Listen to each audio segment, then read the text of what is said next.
안녕하세요. 오늘 여러분들과 건강한 나를 만들기 위한 스트레스 관리와 회복 탄력성에 대해서 함께하게 되었습니다. 여러분 만나 뵙게 되어서 반갑습니다. 여러분 최근 스트레스는 어느 쪽으로 많이 받고 계시나요? 대부분 사람들마다 스트레스를 받는 원인이 다 다를 거라 생각하는데요. 어떤 분들 같은 경우는 회사에서 받을 수도 있고 어떤 분들은 가정에서 받는 경우가 더 많을 수 있는데 우선 오늘 제가 내용 시작하기 전에 첫 번째 질문 하나 드리도록 하겠습니다. 너무 긴 시간은 안 되고요. 지난 일주일 동안 회사 혹은 가정에서 가장 많이 받은 스트레스에 대해 생각을 한번 해보시겠어요? 그리고 머릿속에 간단한 단어라든가 짤막한 문장 같은 것들로 한번 정리를 해보도록 할게요. 원래는 생각을 하고 작성하고 말을 해야 되는 과정이지만 오늘은 저희가 온라인에서 만났기 때문에 간단하게 머릿속으로 생각할 수 있는 시간 짤막하게 드릴 수 있도록 하겠습니다. 네.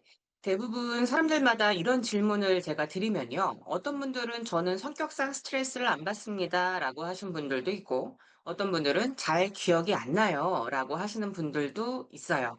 우선 스트레스를 안 받는다는 것은 일을 안 하고 있다는 뜻입니다. 모든 사람들은 다 일을 하죠.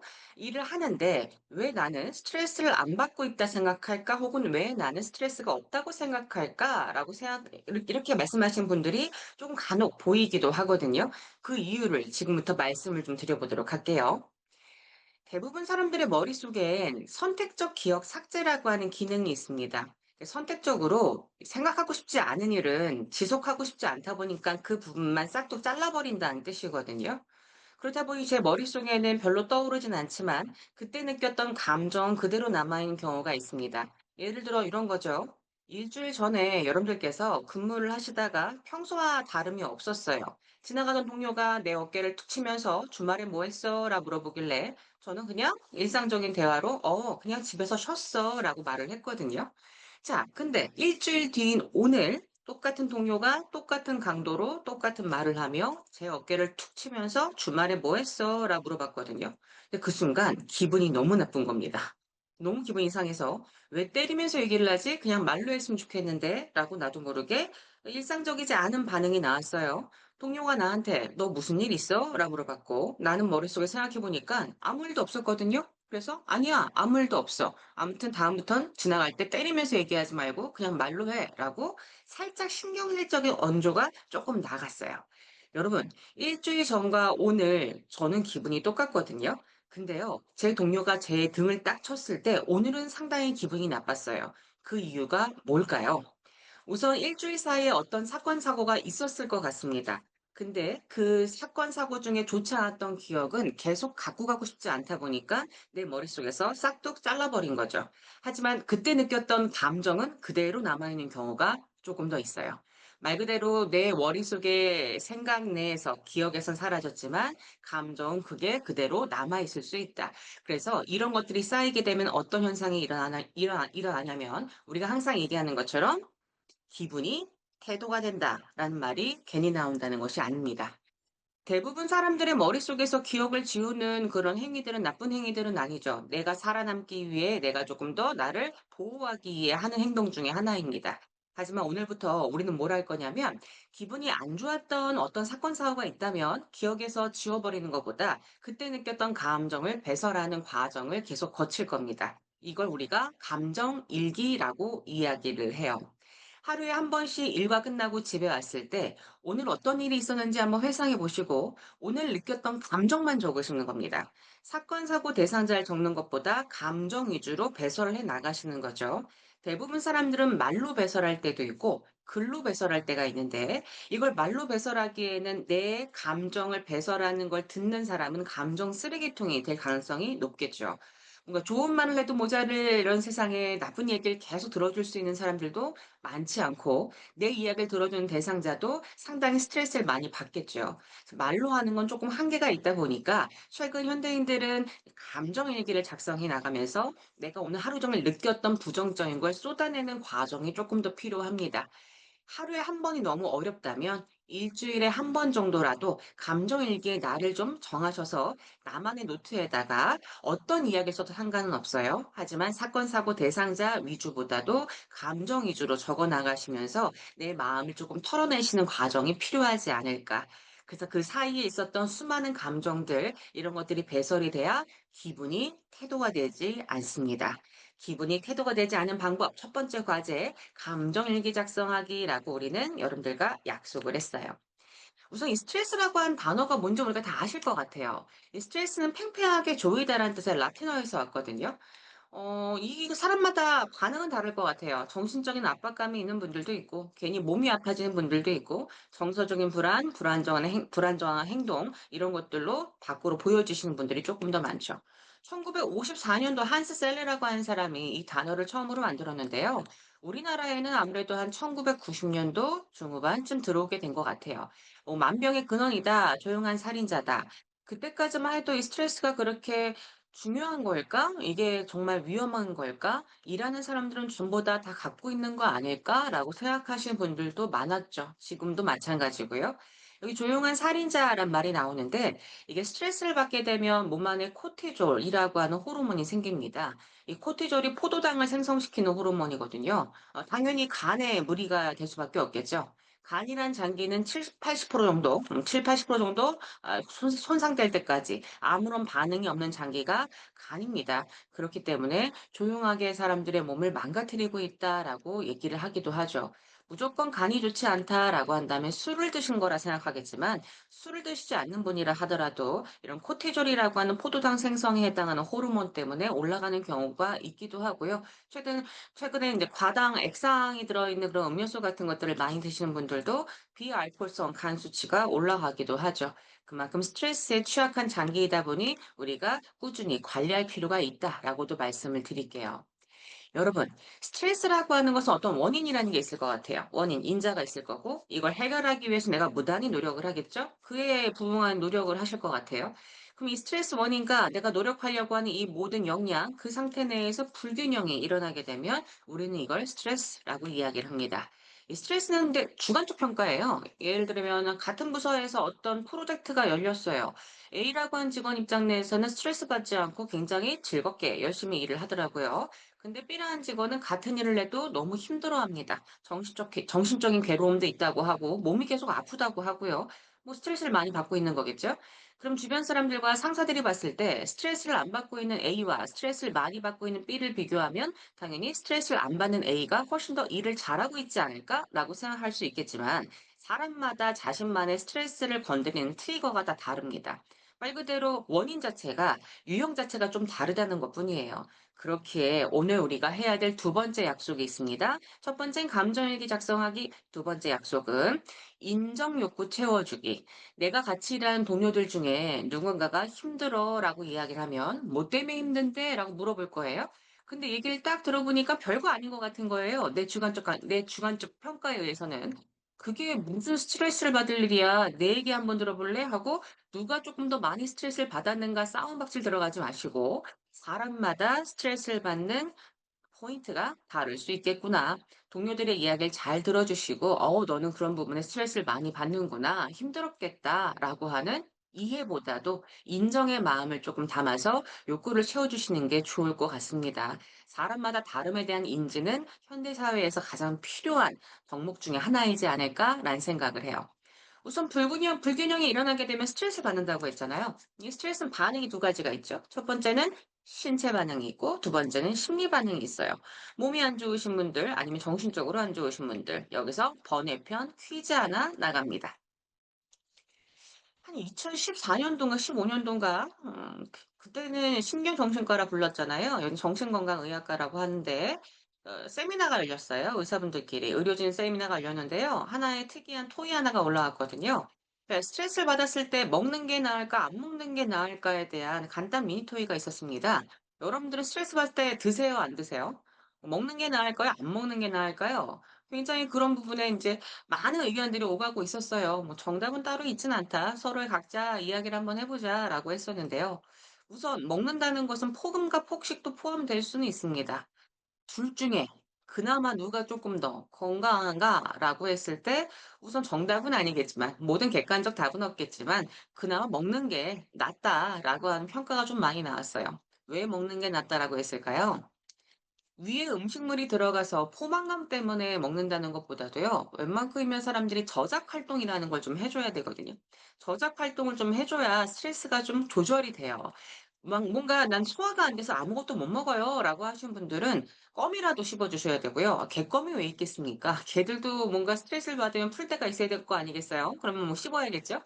껌을 좀 씹어 주신다든가 젤리 같은 것들을 조금 이렇게 계속 주머니에 갖고 다니신다든가. 그래서 스트레스를 많이 받는 직종일수록 주머니라든가 탕비실에 간식거리가 조금 많아요. 특히 씹을 수 있는 것들, 견과류 같은 것들, 그런 것들 좀 많이 구비를 해 놓으셔서 '아 내가 뭔가 지금 상태가 안 좋네.'라고 한다면 의도적으로라도 계속 뭔가 씹어 주시는 역할이 필요하다. 그래서 오늘의 여러분들의 과제를 드린다면 세 번째 과제, 첫 번째 눈물 일기, 뭐 이렇게 감정일기 작성하기, 두 번째는 동료분들의 스트레스를 인정해 주기, 세 번째는 어떤 거? 꾸준한 저작 활동을 좀 해 주면 감사드리겠습니다. 여러분, 제가 앞서 말씀드린 것처럼 코티솔 호르몬 얘기 드렸잖아요. 카테콜라민 얘기를 좀 해볼까요? 이 카테콜라민이 생기게 되면 혈압을 상승시켜요. 혈관을 축소시키죠. 이 뒷목 잡고 쓰러지는 이제 호르몬이 카테콜라민이 일하고도 하는데, 이 카테콜라민이 몸 밖으로 빠져나갈 수 있는 구멍이 있다고 합니다. 예전에 생로병사의 비밀편에 나왔었는데요. 이 카테콜라민이 몸 밖으로 배출될 수 있는 통로가 있다. "거기가 어디냐?"라고 얘기하니까 눈물샘에서 이 카테콜람이 배출될 가능성이 높다라고 합니다. 그만큼 눈물이 양파 껍질 벗기다가 흘린 눈물은 안 되고요. 이게 감정적인 눈물에 포함되어 있는 게 카테콜라민이라는 거죠. 슬프거나 기쁘거나 짜증나거나 행복하거나 무언가 감정과 연결되어 있는 호르몬 자체에서 눈물이 났을 때 카테콜라민이 함유가 되어 있다. 그래서 오늘 네 번째 과제, 어떤 과제? 일주일에 한 번 정도는 눈물의 날을 지정하셔서 억지로라도 좀 울어 주시기. 근데 이제 여러분들 눈물이 다 말랐을 것 같긴 한데, 이게 음악 감상이라든가 영화 감상 이런 것들을 통해서라도 눈물을 좀 배출해 주시는 역할이 좀 필요합니다. 평생 동안 이 눈물의 양, 감정 표현 양 자체가 많으신 분이랑 적으신 분이랑 건강 차이가 조금 더 있다라고 하는 실험 결과가 있기도 하거든요. 그만큼 여러분들은 밖으로 무언가 배출하는 게 필요하다. 이 스트레스라고 하는 것은 우리가 줄이기가 쉽지가 않아요. 왜냐하면 스트레스는 언제든지 받을 거예요. 스트레스를 해결했어요? 그럼 그 다음날 스트레스가 없을까요? 또 다른 종류의 또 다른 스트레스가 오겠죠. 그 말 그대로 필연적이라는 겁니다. 근데 이 스트레스라고 하는 것은 내가 좀 자극을 덜 받도록 조절하는 게 좀 필요해요. 그 이전에 받았던 스트레스를 받았던 것 중에 쌓였던 감정들을 배설하셔야 되고, 그 다음날에 새로운 무언가 자극이 들어오게 되면 내가 그 자극에 크게 반응하지 않도록 회복 탄력성을 올려줘야겠죠. 오늘 그 얘기를 여러분들과 하고 있다는 거 말씀 한번 중간에 드려보도록 합니다. 제가 이 말씀을 왜 드리냐면, 또 퀴즈. 사람이 앞에 있는 화면이라든가 말하고 있는 것을 집중할 수 있는 시간이 있습니다. 몇 몇 분 정도, 몇 초 정도는 앞에 있는 사람들의 이야기를 딱 집중할 수 있을까요? 라고 하는 질문을 한번 던져봤는데요. 평균적으로 앞에서 얘기하고 있는 사람들의 그런 내용들을 집중할 수 있는 시간은 평균 18초거든요. 18초에서는, 18분, 18분이에요, 18분. 큰일 날 뻔했네, 18초라니. 18분에서 한 20분 정도 집중할 수 있다고 하거든요. 그래서 일부러 제가 중간중간 계속 얘기해 드리고, 아까 무슨 얘기했었죠? 정리 한번 할게요. 오늘 또 우리가 네 번째 과제가 있었습니다. 라는 얘기를 계속 주입시켜 드리는 이유가, 잠깐 딴생에 갔다 오실까 봐 중간중간 이렇게 말씀을 드리는 거예요. 다시 집중 들어가시고. 여러분 스트레스를 받으면 어느 쪽에 반응을 제일 많이 하실까요? 자, 이 중에서 한 가지만 뽑아 보세요. 사람들마다 반응하고 있는 신체적인 종류들인데, 이 중에서 여러분들은 어떤 게 제일 먼저 반응하실지 한 가지만 톡 하고 뽑아 보시겠습니까? 저는 승모근이 좀 뭉쳐요, 어깨가. 그래서 평소에 승모근이 뭉쳤을 때, 뭐또 뭉쳤네. 뭐 하루 이틀이야? 뭐 맨날 그렇지 뭐 하면서 그냥 신경 안 쓰고 지나갔어요. 맨날 어깨 주물르면서.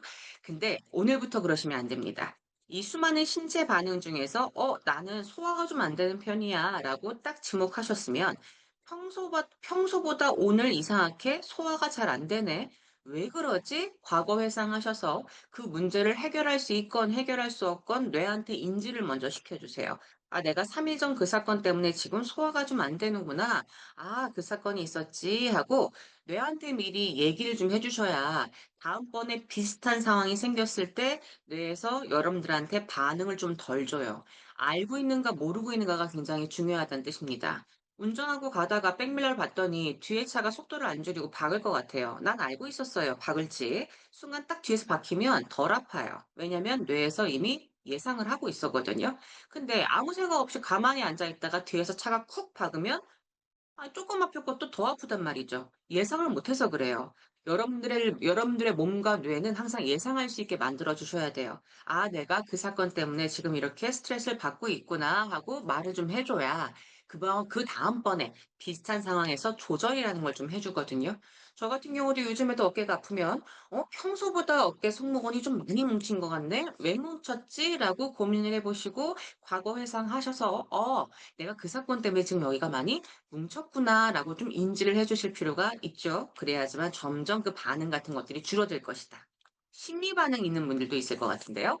혹시 심리 반응 중에 어떤 부분이 가장 먼저 여러분들을 괴롭힐까요? 이 중에 하나만 선택해 보시겠어요? 저는 과질 수행 능력 손상이요.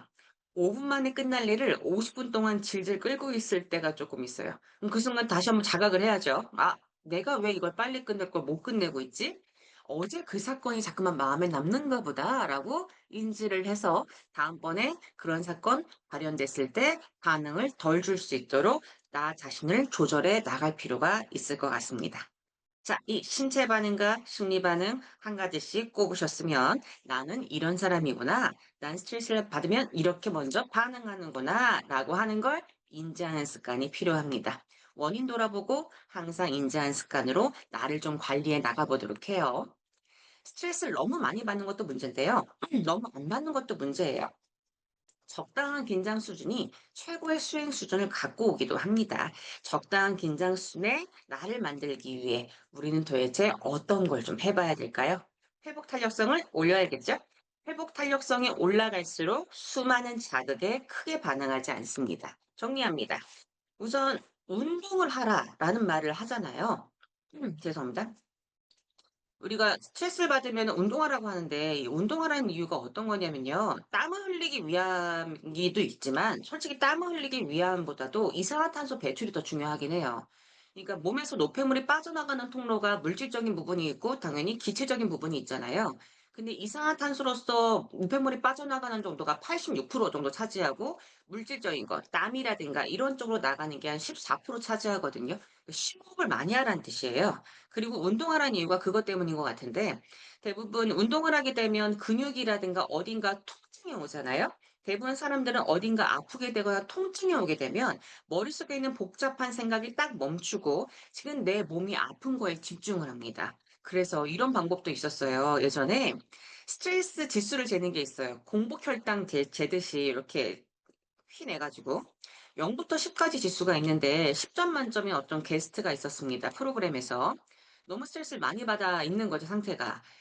그래서 인제 거기서 인제 의료진이 약 30초 안에 이 사람의 스트레스 지수 10을 2로 바꿔 주겠다라고 어떤 실험을 했거든요. 그 실험이 뭐였냐면 얼음물 조격이었어요.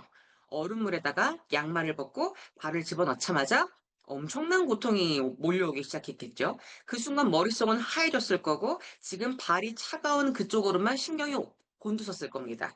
그 순간 30초 뒤에 발을 뺏고 고통스러운 발을 수건으로 감싸 주면서 그 순간 피를 딱 재보니까 진짜 10 에서 2로 훅 줄었다는 거예요. 대부분 사람들은 몸에 고통이 생기면 생각이 멈추더라. 그래서 운동하라는 게 우리가 그 산책 운동을 얘기하는 것보다도 근력 운동을 말하는 거고요. 그리고 산책을 하실 거면 땀을 흘리는 것보다 심호흡을 좀 많이 하시는 게 도움이 될 것 같습니다. "저는 운동하고 싶지 않습니다." 라고 하신다면 눈물이라도 흘려 주셔야 카테콜라민 배출이 좀 원활하게 될 수 있지 않을까요?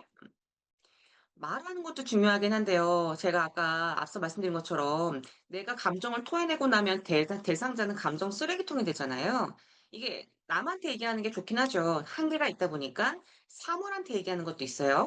내가 자주 갖고 다니는 물건에다가 이름을 붙이는 거죠. 윌슨, 나 혼자 산다 프로그램 보시면 고민형한테 윌슨이라는 이름을 붙였잖아요. 그 윌슨한테 계속 말을 걸게 돼요. 사람인 것처럼.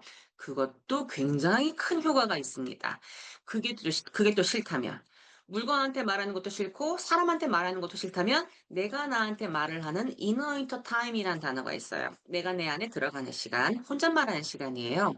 하루에 의식적으로, 우리 항상 무의식적으로 혼잣말을 하거든요. 하지만 의식적으로 계속 말을 내가 나한테 하는 거죠. 저는 이 이너인터 타임을 언제 많이 하냐면 혼자서 운전할 때 많이 해요. 운전할 땐 옆에 사람 아무도 없고 나 혼자 얘기하면서 중간중간 나도 답을 내가 또 하기도 하고 그런 과정에서 답을 찾아 나가기도 하거든요. 말로 배설하는 것도 중요하다. 그게 어렵다면 제가 첫 번째 과제 드렸던 어떤 것, 감정일기 꾸준하게 작성하는 것. 여러분, 사람들이 화가 나면요. 생각하면 생각할수록 마음이 안 좋으니까 몸한테 안 좋은 짓을 해요. 잠을 안 자거나 아니면 나쁜 음식을 좀 먹는다거나 술, 담배, 약물, 커피 같은 것들을 접하게 되죠. 근데 이제부터 스트레스를 받으면 순서를 바꿔볼 거예요. 어떻게? 몸한테 먼저 공격을 할 거예요. 심호흡을 계속 하신다거나 근력 운동을 하신다거나 정 힘들면 얼음물에 발을 좀 담가 보신다거나 순간적 몸에다가 좀 영향을 주게 되면 그때 감정이 내려가면서 생각이 조금 멈추고 이성적이고 합리적이고 인지적인 나만의 해결 방법이 떠오를 겁니다. 우선 감정으로 가지 않게 내 생각이 감정으로 가지 않게 몸을 먼저 움직여 주세요. 물 한 잔을 마셔본다거나 살짝 뛰어본다거나 내 몸에 조금 영향을 미친 다음 감정 자체를 이성적으로 만들어 주시고 합리적 생각을 했으면 좋겠다라고도 말씀을 드려보도록 할게요. 제가 예상을 해야지만 예방할 수 있다고 했잖아요. 저는 이걸 항상 잘 사용하는 편인데요. 제가 스트레스 받을 걸 예상하는 거예요. 약 오후 2시쯤 컴플레인 불만사항 전화가 올 걸 전 예상하고 있었고요. 아침부터 준비를 할 겁니다. 준비사항 보시면 동기부여, 목표 수립, 머리 관리, 물 마시는 거, 몸 관리, 간단한 복부 운동, 몸 관리, 좋은 글 읽어주는 거, 마음 관리죠. 자, 물 옆에 두고 초콜릿 먹어주는 거, 몸 관리예요. 15분간 휴식하는 거, 몸 관리, 마음 관리, 머리 관리도 될 수 있죠. 영화, 음악 듣는 거, 요건 감정, 마음 관리, 목욕 산책하는 거, 몸 관리, 일기 쓰는 거, 머리 관리. 그래서 머리와 마음과 몸 관리를 꾸준하게 해 주셔야지만 예상할 수 있으면 예방할 수 있다라고도 말씀을 드릴게요. 이건 피너츠라고 하는 옛날 만화예요. 이건 내 우울한 자세야. 우울해 있을 땐 네가 어떻게 서 있느냐 하는 것이 큰 영향을 미치게 되지. 절대 해서 안 되는 건 고개를 똑바로 드는 거야. 그렇게 하면 기분이 좋아지니까. 우울한 기분을 만끽하려면 넌 이런 자세로 서 있어야 돼. 라고 하는 짧은 네컷 만화예요. 이 짧은 네컷 만화가 말해주는 건 뭘까요? 여러분들은 이미 알고 있어요. 내가 스트레스를 뭐 때문에 받고 있고, 이걸 어떻게 해결할 것이고, 어떻게 관리해 나가야 하는지 이미 머릿속으로는 알고 계실 겁니다. 하지만 하고 있지 않을 거예요. 왜냐하면 인간들은 대부분 익숙한 걸 좋아하거든요. 이게 머릿속에서 이때까지 수월하게 말 그대로 스트레스 받을 때마다 술 드시는 분이 나는 스트레스 받으면 이제부터 술을 먹지 않고 열심히 운동을 할 거야라고 하면 뇌에서 지진이 나겠죠. 너 항상 술 먹던 애인데 왜 갑자기 운동을 하고 그래? 안 어울려. 안 돼, 안 돼. 예전으로 돌아와 하고 바뀌는 걸 굉장히 어려워해요. 작심삼일이란 말이 그렇게 과학적인 용어입니다. 말 그대로 알고는 있지만 행하고 있지 않았을 거예요. 익숙하지 않았고 그리고 이게 평소답지가 않으니까. 말 그대로 여러분들의 터닝 포인트가 좀 필요한 것 같아요. 내가 스트레스를 받으면 앞으로 이런 행동들을 좀 해 봐야겠다. 오늘 얘기 들었던 스트레스 호르몬에 대한 이야기, 배설의 원리에 대한 이야기, 그리고 내가 무언가 행동하기 위해서 뇌에서 생각하는 것보다 몸부터 움직여야 된다는 거. 내가 도대체 어떤 걸 먼저 할 것인가. 스트레스를 충분하게 예방하기 위해선 회복 탄력성을 올려줘야 하고 그러기 위해선 행동이 필요할 때가 지금이지 않을까라는 생각을 합니다. 앞으로 건강하고 건설적인 여러분들의 자기 생산성 관리를 위해 언제나 응원하겠습니다. 오늘 꼭 머릿속에 하려고 했던 액션 플랜 꼭 실현하시길 기원하겠습니다. 고맙습니다.